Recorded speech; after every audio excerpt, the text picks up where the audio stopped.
नमस्कार दोस्तों, स्वागत है आप सभी का हमारे YouTube चैनल पर। तो आज हम बात करेंगे नीट यूजी सन 2025 की कट ऑफ, रैंक प्रेडिक्शन और सभी कैटेगरी की पूरी जानकारी के बारे में। अगर आप MBBS या BDS में एडमिशन लेना चाहते हैं तो यह वीडियो आपके लिए बेहद महत्वपूर्ण है। सबसे पहले यहाँ पर हम बात करेंगे क्वालिफाइंग कट ऑफ की, NTA द्वारा निर्धारित है यहाँ पर। जी हाँ, सबसे पहले हम क्वालिफाइंग कट ऑफ के बारे में नीट यूजी में अलग अलग कैटेगरी के न्यूनतम अंक अलग अलग होते हैं। तो चलिए यहाँ पर हम जानते हैं। तो यहाँ पर जनरल कैटेगरी EWS का यहाँ पर 50 परसेंटाइल 686 से 144 अंक। OBC SC ST का है 40 परसेंटाइल 143 से 113 अंक। PWD का यहाँ पर है जनरल EWS का है 45 परसेंटाइल 143 से 127 अंक। और PWD OBC SC ST का यहाँ पर है 40 परसेंटाइल 126 से 113 अंक। तो यह कट ऑफ जो है काउंसलिंग में भाग लेने के लिए आवश्यक है। उसके बाद हम देखेंगे यहाँ पर सरकारी कॉलेजों की संभावित कट ऑफ। अब बात करते हैं सरकारी मेडिकल कॉलेजों में एडमिशन के लिए संभावित कट ऑफ क्या है। तो यहाँ श्रेणी वाइज हम देखें तो यहाँ जनरल कैटेगरी का है 580 से 625, OBC का है 550 से 580, SC का है 500 से 520, ST का है 480 से 510। ध्यान दें कि यह कट ऑफ सरकारी कॉलेजों में MBBS BDS सीटों के लिए अनुमानित है।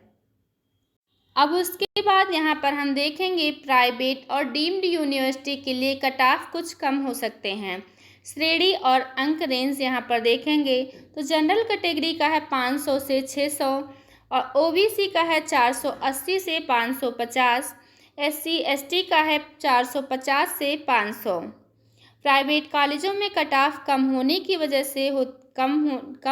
वजह से होती है सीटों की संख्या और डीम्ड नॉर्म्स। जी हाँ, यह कट ऑफ प्राइवेट और डीम्ड यूनिवर्सिटी में MBBS BDS सीटों के लिए है।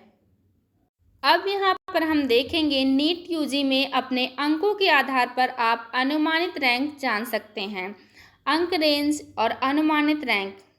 तो यहाँ पर 700 से 720 अंक का यहाँ पर है 1 से 100 अनुमानित रैंक।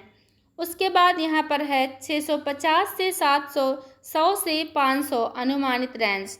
उसके बाद यहाँ पर है 600 से 650, यहाँ पर 500 से 1500 अनुमानित रेंज है। 550 से 600 अंक यहाँ पर है। तो यहाँ पर है 1500 से 4000। जी हाँ, 1500 से है 4000 अनुमानित रैंक।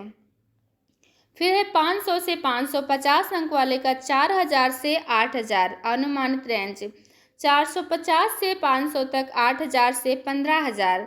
उसके बाद 400 से 450 का यहाँ पर 15000 से 25000। यह रैंक अनुमान है और परीक्षा के लिए सालाना टॉपर्स और सीट मैट्रिक्स के आधार पर बदल सकती है। अब यहाँ पर हम देखेंगे नीट यूजी की कुल MBBS सीटों में वृद्धि।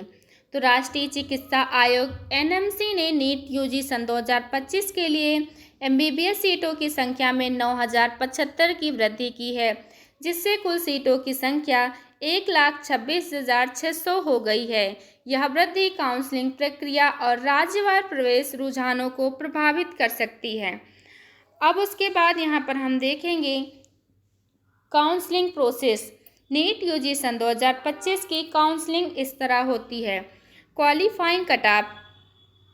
तो नीट यूजी परीक्षा में न्यूनतम कट ऑफ अंक प्राप्त होता है। Registration MCC all India quota या संबंधित राज्य काउंसलिंग पोर्टल पर रजिस्ट्रेशन करें। चॉइस फिलिंग और उपलब्ध कॉलेजों और कोर्सों की प्राथमिकताएं भरें। काउंसलिंग राउंड्स तो यहाँ पर होता है राउंड्स 1 या 2 की मॉपअप राउंड के दौरान सीट आवंटन होता है। Documents verification. आवंटित कॉलेजों में प्रवेश के लिए आवश्यक दस्तावेजों की जांच होती है।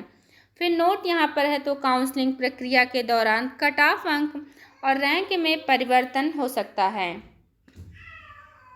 तो दोस्तों, अगर आपको यह वीडियो पसंद आई हो तो इसे लाइक और शेयर सब्सक्राइब ज़रूर करें। धन्यवाद।